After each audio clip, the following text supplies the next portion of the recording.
masih 4 orang. Selesai dari pemantauan itu ada 6, karena kemarin kita ada 12 yang harus dipantau, ya. Dan untuk self monitoring itu ada 112 orang, termasuk orang yang pulang dari Jakarta itu juga kita data, ya. Makanya di sini sudah terbantu juga dengan terbentuknya posko yang ada di perbatasan Mergo dan Arungan Lambalik, dan juga dengan PD dengan Aceh Barat. Jadi di sini kami sudah mempersiapkan untuk pengukur suhu infrared itu untuk satu di posko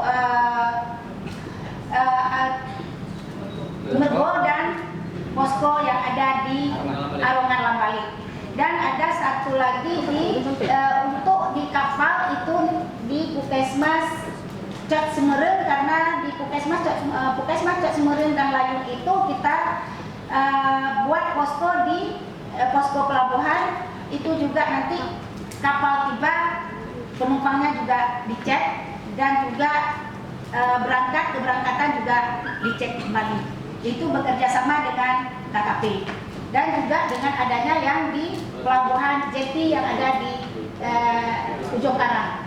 Itu juga kita bekerja sama dengan KKP juga. Dan untuk